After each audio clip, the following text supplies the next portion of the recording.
নতুন করে শুরু করেন, ক্যামেরা অফ করেন, নতুন করে শুরু করেন। বিসমিল্লাহির রহমানির রহিম। বাংলাদেশ জাতীয়তাবাদী দল 4 নম্বর উত্তরজলম ইউনিয়ন কর্তৃক আয়োজিত আজকের এই মিছিল পরবর্তী উপস্থিত জনগণ, আসসালামু আলাইকুম রহমতুল্লাহি ওয়া বারাকাতুহু। ইতিমধ্যে জেনেছেন যে মির্জা ফখরুল ইসলাম আলমগীর লাকসাম মনোহরগঞ্জে একটা সম্ভাব্য প্রার্থী তালিকা দিয়েছে। সেই প্রার্থী তালিকা দেখে জামাতের নেতা কর্মীরা এত উল্লসিত হয়েছে যে তারা বুঝে গেছে যে তাদের এই প্রার্থী দুর্বল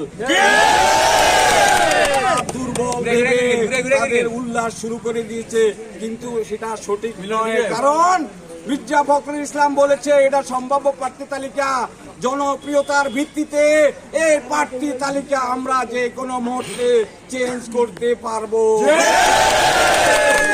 লাকসাম মনোহরগঞ্জে জনপ্রিয়তার শীর্ষে আমির আজিম দোলার অবস্থান, তার ধারে কাছেও কেউ নাই।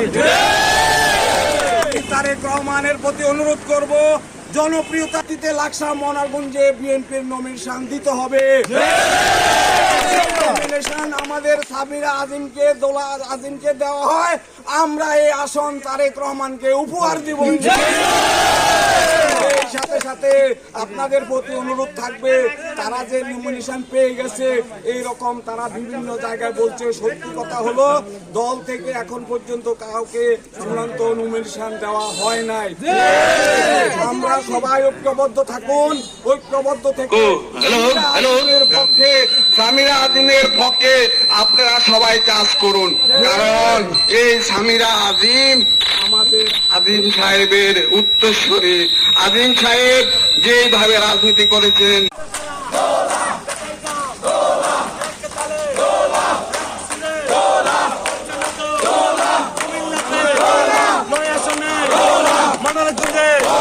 লাকসামেতে